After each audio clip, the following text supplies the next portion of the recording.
السلام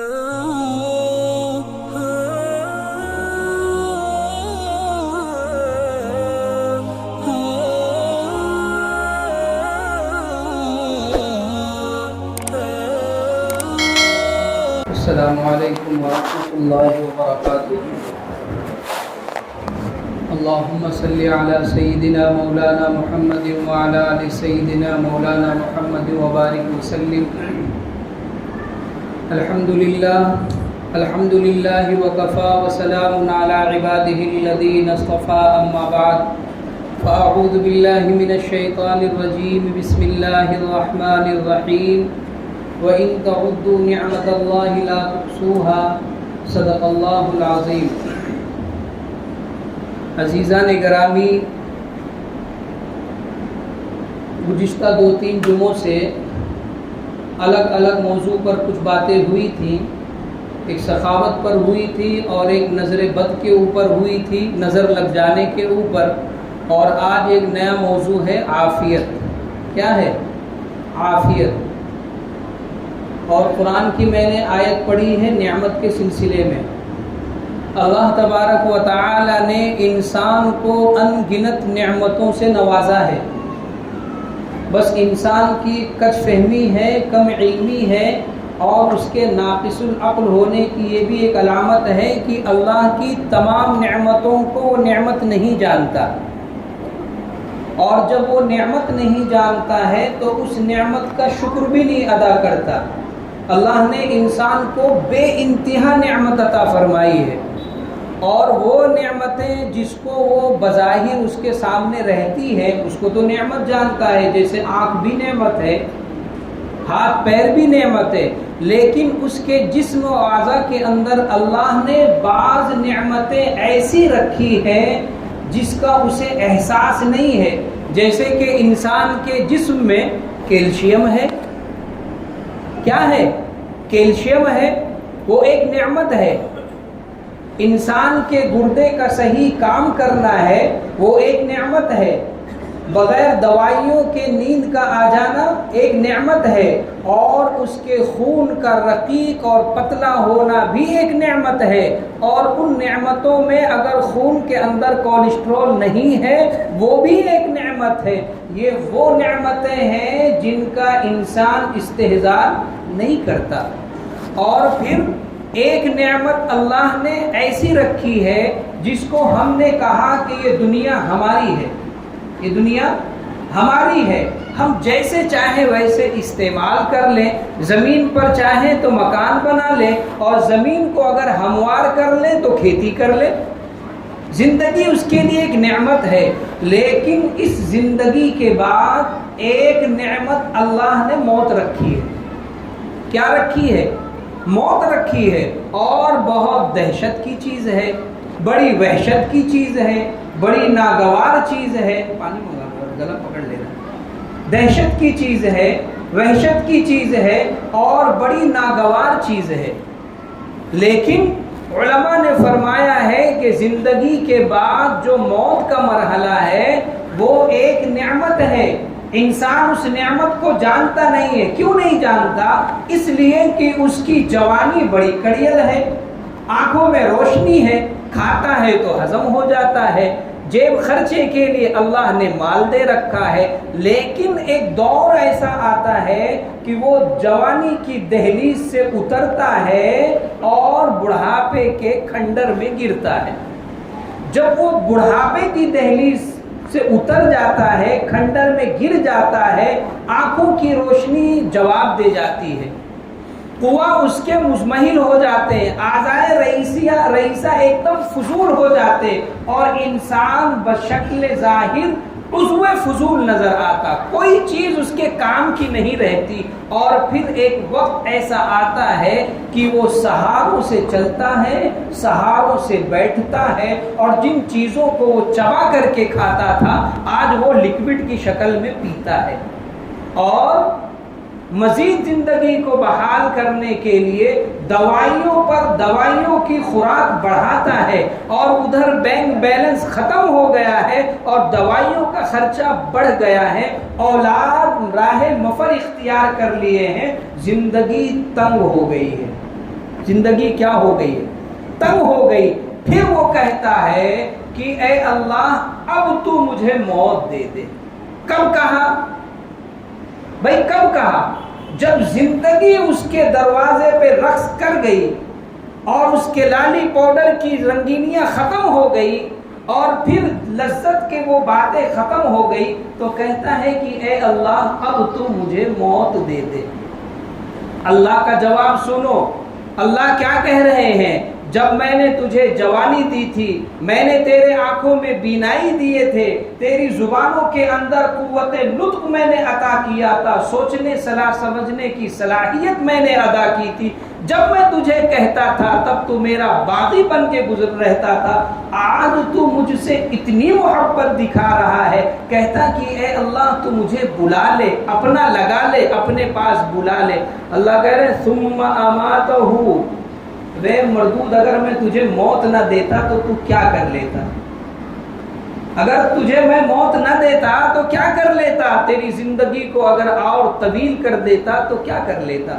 ثم اماتہ، پھر فاقبرہ، تجھے موت بھی میں نے دے دی، تجھے قبر میں پہنچانے کا نظم بھی میں نے کر دیا، اور پھر جس موت سے تم گھبراتے تھے، جس موت کو تم نعمت نہیں جانتے تھے، آج اس نعمت کے لیے تم متلاشی ہو، نعمت کو طلب کر رہے ہو۔ اللہ کہہ رہے ہیں کہ موت بھی نعمت ہے، موت بھی کیا ہے؟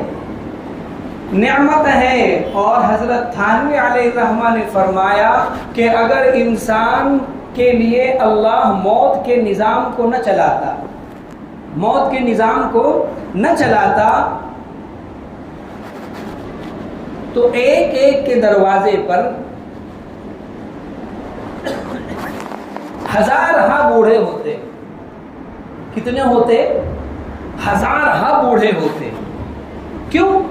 جب موت آتی ہی نہیں تو باپ بوڑھا ہوتا، دادا بوڑھا ہوتا، پردادا بوڑھا ہوتا، بوڑھوں کی ایک طویل فہرست ہو جاتی۔ پھر فرمایا کہ ایک بوڑھا جو ہے دوسرے بوڑھوں کے بول و براز سے، پیشاب و پاخانے سے، اس کے تعفن سے، اس کی گندگی سے ایک دوسرے لوگ مر جاتے، اور انسان کی رگڑ سے مر جاتا، اور یہاں پر زندگی تماشا گاہ بن جاتی۔ کیا بن جاتی؟ تماشا گاہ بن جاتی۔ میں نے تو تمہیں موت دے دیا اور تمہارے زندگی کے رقص و سرور کو میں نے سمیٹ کے منو مٹی میں پہنچا دیا، تاکہ دنیا والوں کے سامنے تمہارے عیبوں کی پردہ پوشی میں نے کر دیا، تمہاری سطر بھی کھلی ہے، تمہیں پتہ نہیں ہے، تم بھوک کے نوالے کو نہیں پا رہے ہو، تو کسی کو پتہ نہیں، اللہ نے قبر میں پہنچا دیا۔ اور پھر میری لقاء، میری ملاقات، میری محبت، میرے انعام و اکرام کا میں نے کیا کر دیا؟ سامان پیدا کر دیا۔ تو موت بھی کیا ہے؟ بھئی کچھ تو کہو۔ بھئی رات میں ہم جانتے ہیں کہ آپ 2 بجے سوتے ہو، تو یہاں وہ نیند تھوڑی پوری کرنی ہے۔ تو موت بھی کیا ہے؟ نعمت ہے۔ لیکن اس نعمت کی قدر ہمیں کب سے کرنی ہے؟ زندگی سے کرنی ہے۔ جب زندگی میں کیا ہے؟ طاقت ہے، قوت ہے، چلنے پھرنے کی صلاحیت ہے، تبھی ہم کو موت کی یاد رکھنی ہے اور موت کی تیاری کرنی۔ اب آگے سنو، ایک چیز اللہ نے کیا رکھی؟ موت رکھی، یہ بھی نعمت۔ اور ایک نعمت اللہ نے اور رکھی ہے جس کو ہم نہیں سمجھتے، وہ ہے عافیت۔ کیا ہے؟ عافیت۔ اب عافیت کو سمجھنے کے لیے دوسرا جملہ یہ لایا گیا۔ حضرت ڈاکٹر عبدالحی سید رحمۃ اللہ علیہ فرماتے ہیں عافیت اس کو کہتے ہیں کہ انسان دل و دماغ سے کیا رہے؟ سکون حاصل کرتا رہے۔ کیا رہے؟ سکون حاصل کرتا رہے، اس کا دل و دماغ کیا رہے؟ سکون میں رہے، عافیت میں رہے، کسی کا کوئی ٹینشن نہ رہے۔ اور اس عافیت کے سلسلے میں اللہ کے نبی نے کیا فرمایا؟ حضرت عباس رضی اللہ تعالی عنہ تشریف لائے، اور آنے کے بعد فرمایا کہ اے بھتیجے مجھے کچھ دعا سکھا دو۔ کیا سکھا دو؟ مجھے کچھ دعا سکھا دو۔ اللہ کے نبی نے فرمایا سئل اللہ فی الدنیا والآخرہ، کیا فرمایا؟ اے چچا دنیا کی اور عافیت، دنیا اور آخرت کی کیا مانو؟ عافیت کی دعا مانگو، دنیا اور آخرت کی عافیت کی دعا مانگو۔ بڑی عجیب و غریب دعا فرما دی۔ اور آپ صلی اللہ علیہ وسلم کے دنیا سے وصال فرمانے کے بعد، دنیا سے پردہ فرما جانے کے بعد، حضرت ابو بکر صدیق رضی اللہ تعالی عنہ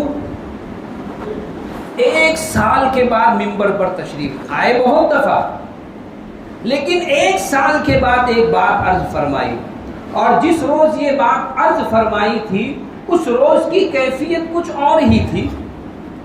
دوست جو ہوتا ہے نا، اس کی یادیں ہر موقع پہ نہیں ستاتی، دوست کی یادیں جو ہیں وہ ہر موقع پہ نہیں ستاتی، کچھ خاص لمحے ہوتے ہیں، کچھ خاص وقت ہوتا ہے جس وقت میں دوست اپنے دوست کی یادوں کو ستاتا ہے، اس کے یارانہ ہونے والی گفتگو کو ستاتا ہے۔ جیسے کسی کی بیوی ہو، اس کو روزانہ وہ باتیں نہیں، کبھی کبھی کچھ دن ایسے ہوتے ہیں جو پرانی یادیں سامنے ہو جاتی ہیں۔ جب آپ صلی اللہ علیہ وسلم کا انتقال ہو گیا، حضرت ابو بکر صدیق رضی اللہ تعالی عنہ منبر پر تشریف لائے اور فرمایا، اور اس وقت رو رہے تھے، اس وقت کیا ہے؟ رو رہے تھے، آنکھوں سے آنسو جاری تھے، اور وہ زندگی کے لمحے یاد کر رہے تھے جو آقا کے ساتھ گزرے تھے، اور منبر پر آئے اور فرمانے لگے کہ اے لوگوں، آج میرے حبیب کو دنیا سے گئے 1 سال ہو گئے۔ کتنے سال ہو گئے؟ 1 سال ہو گئے۔ میرے حبیب نے دعا کی تھی اور فرمایا تھا کہ لوگوں، ایمان کے بعد سب سے بڑی نعمت اگر کسی کو کوئی چیز حاصل ہوتی ہے تو وہ عافیت ہے۔ کیا فرمایا؟ ایمان کے بعد سب سے بڑی دولت، سب سے بڑی نعمت اگر کسی کو حاصل ہے تو کیا ہے؟ وہ عافیت کی نعمت ہے۔ عافیت کی نعمت سے مراد اس کو کوئی بیماری نہ ہو، اس کو کوئی پریشانی نہ ہو، اس کے لیے کوئی دروازے پر ڈیمانڈ کرنے والا نہ ہو، قرضوں کے بوجھ سے نجات ہو، اور سوتا ہو تو بس اللہ کی یاد میں سو جائے، دنیا کا جھمیلا اسے پریشان نہ کرتا ہو۔ عافیت کی زندگی، عافیت کی دعا مانگا کرو۔ حضرت انس رضی اللہ تعالی عنہ فرماتے ہیں کہ اللہ کے نبی نے فرما دیا کہ لوگوں، اذان اور اقامت کے درمیان کا جو وقت ہوتا ہے یہ قبولیت کا وقت ہے، اس میں دعائیں مانگا کرو۔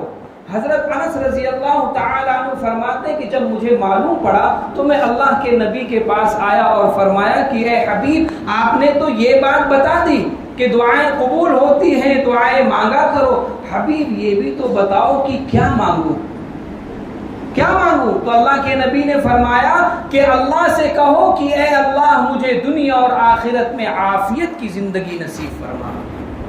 اور یہی نہیں، اما عائشہ رضی اللہ تعالی عنہا آپ صلی اللہ علیہ وسلم کے پاس تشریف فرما تھی اور فرد محبت میں کہہ بیٹھی کہ اللہ کے نبی، اگر مجھے آنے والے سالوں میں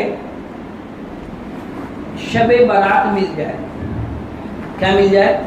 شب برات مل جائے، اور مجھے آثار و قرائن سے ظاہر ہو جائے کہ آج واقعی شب برات ہے، موسم ٹھنڈا ہو جائے، بوندی باندی ہونے لگے، بارش ہونے لگے، تو اگر مجھے پتہ چل جائے کہ آج شب برات ہے تو میں کیا کروں؟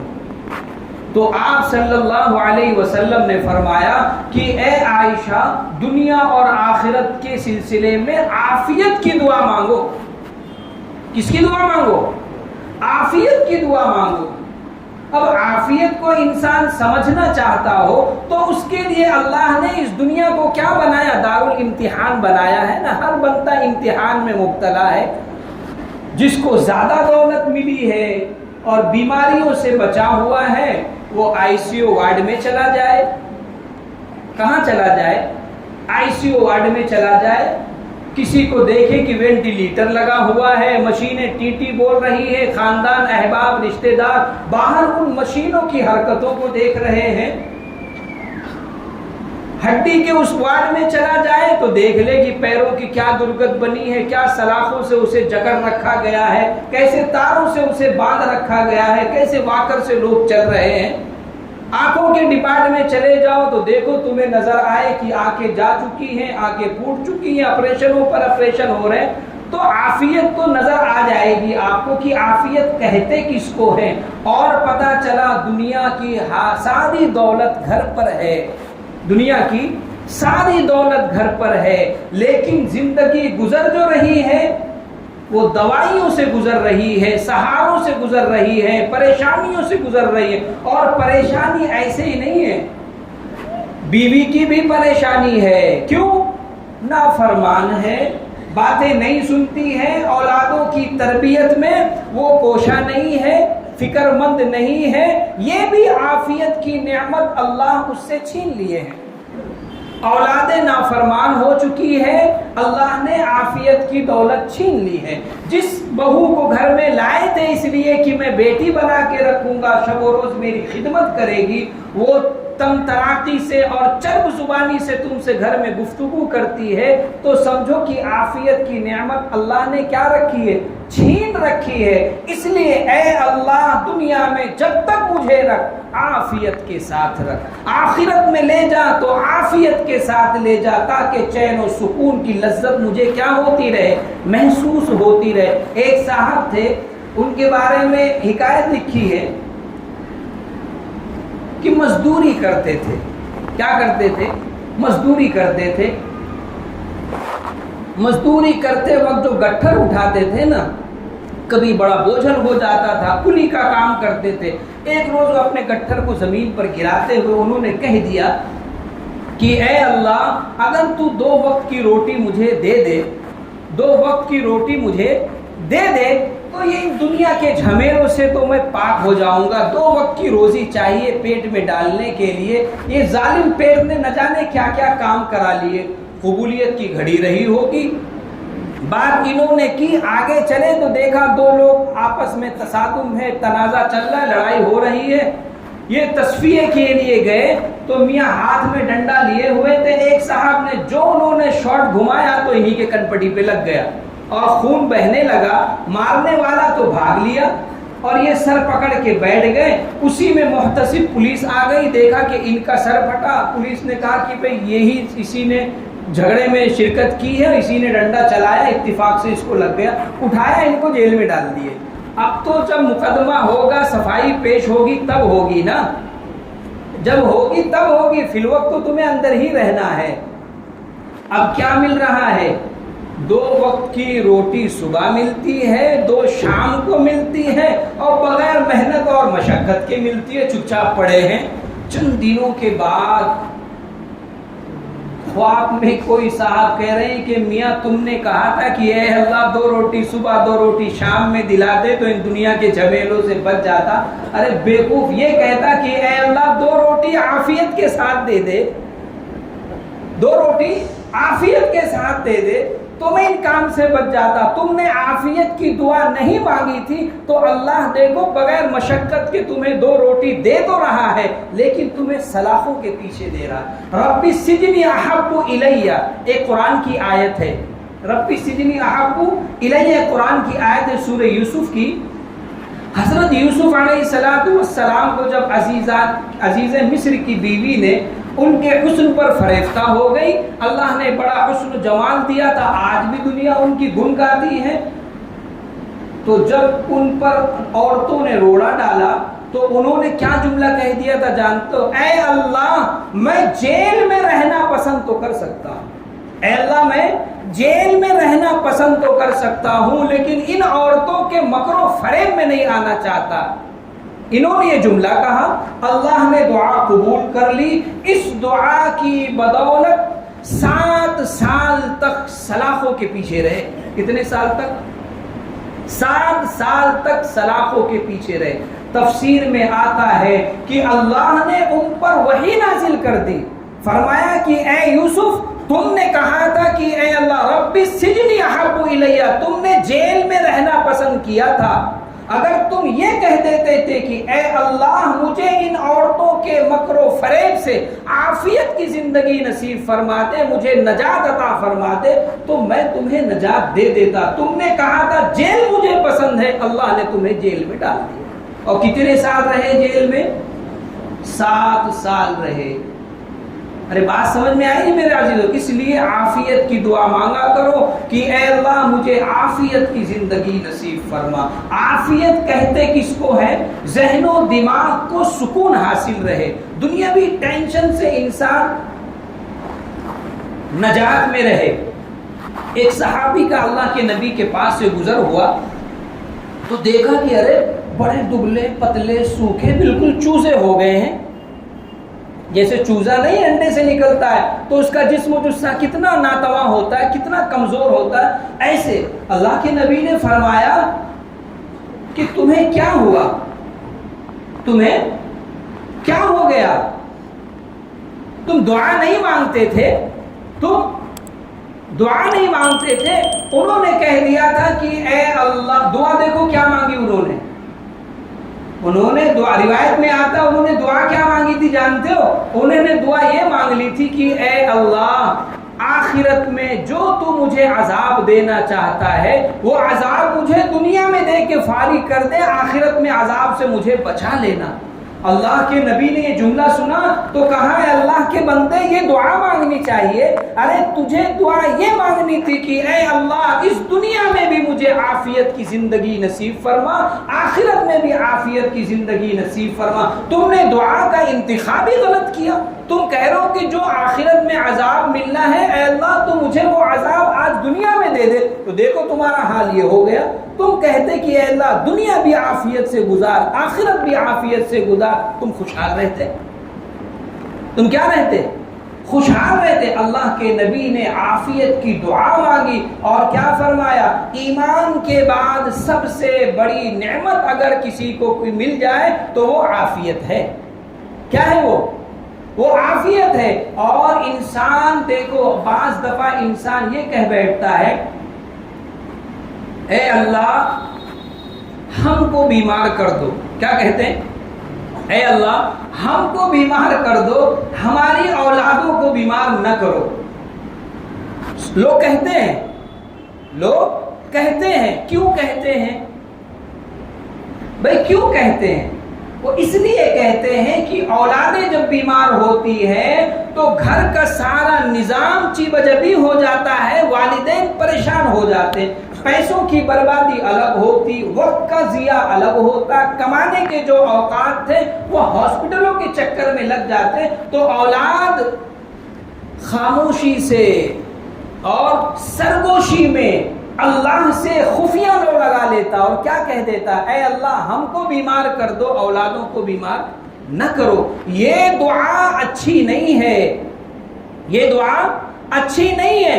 بندہ یہ دعا کرے کہ اے اللہ ہم کو بھی اور ہماری اولادوں کو بھی عافیت کی زندگی نصیب فرما، اور یہ جو چھوٹی بڑی بیماریاں آزمائشوں کی شکل میں آتی ہیں اے اللہ ہم کو اس سے محفوظ فرما۔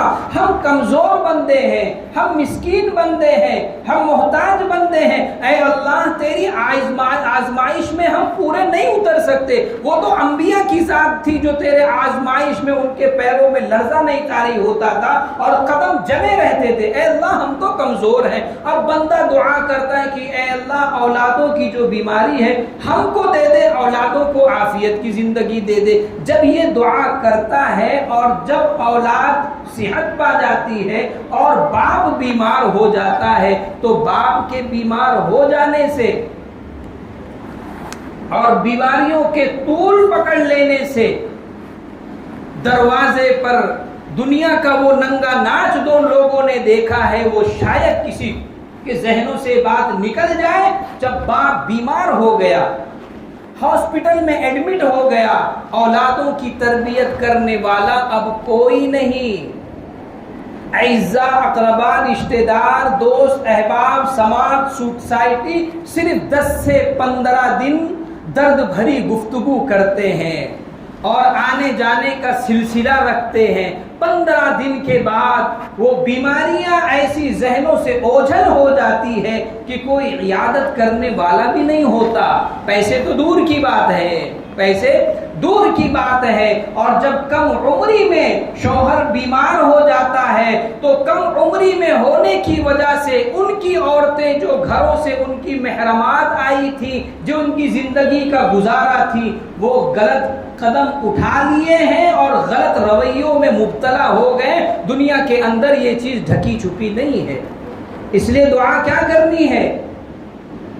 بھئی دعا کیا کرنی ہے؟ اے اللہ عافیت کی زندگی نصیب فرما۔ اولاد بیمار ہو جائے تو دعا کرو کہ اے اللہ ہر چھوٹی بڑی بیماری سے ہماری اولادوں کو نجات عطا فرما دے۔ ہم کمزور ہیں، مسکین ہیں، بہت ہی ناتواں ہیں، اے اللہ تیرے امتحان میں ہم ثابت قدم نہیں رہ پائیں گے۔ حضرت مولانا اشرف علی تھانوی نور اللہ مرقدہ نے ایک واقعہ لکھا اپنے زمانے کا کہ ایک نواب صاحب تھے، اللہ نے بڑی دولت دی تھی، بڑی دولت دی تھی، نواب تھے، ہر طرح کے فروٹ کا ان کے پاس باغیچہ تھا۔ جب ان کو بیماری نے گھیرا ہے، جب ان کو بیماری نے گھیرا ہے اور ان کے پیٹ کا ہاضمہ جب خراب ہوا ہے تو حضرت لکھتے ہیں کہ ایک نوالا پانی ان کا پیٹ ہضم نہیں کرتا تھا، فوراً قے ہو جاتی تھی، فوراً قے ہو جاتی تھی۔ اور جب ان کی زندگی کے ایام جب آخری چل رہے تھے تو ان کی زندگی کا گزارا جانتے ہو کیسا تھا؟ فرمایا گیا ململ کا کپڑا تھا۔ کیا؟ ململ کا کپڑا ہوتا تھا، گوشت کو ابالا جاتا تھا اور اس ململ کے کپڑے میں رکھ کر اس کو نچوڑا جاتا تھا، اس سے نکلنے والا پانی جو تھا جس کو ہم آج کی زبان میں سوپ کہہ لیں، وہ پانی چمچ سے پیتے تھے۔ کیسے پیتے تھے؟ چمچ سے پیتے تھے۔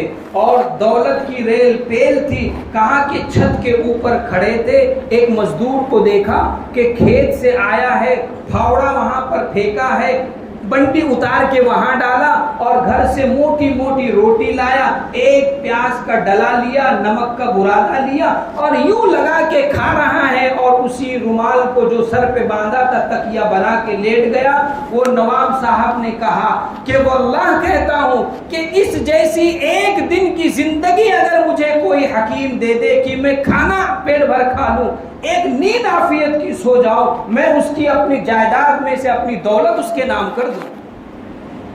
کیا چیز کی کمی تھی؟ ہر چیز ہے، لیکن زندگی کے گوشے میں عافیت کا نام غائب ہے، عافیت کا نام غائب ہے۔ اس لیے اللہ کے نبی نے اما عائشہ کو کیا فرمایا کہ اے عائشہ اگر تو شب برات کو پالے تو کس کی دعا کرنا؟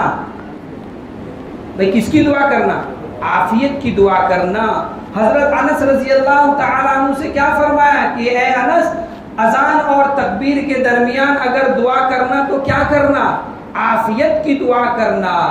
اور حضرت ابو بکر صدیق رضی اللہ تعالیٰ عنہ نے کیا فرمایا کہ میرے حبیب نے فرمایا ایمان کے بعد سب سے بڑی نعمت عافیت ہے۔ حضرت ابن عباس رضی اللہ تعالیٰ عنہ سے کیا فرمایا کہ اے چچا عافیت کی دعا مانگا کرو۔ پتہ چلا سب کچھ تو حاصل ہے، عافیت نہیں ہے تو دنیا میں پلے کچھ بھی نہیں۔ اللہ تعالیٰ سمجھ عطا فرمائے۔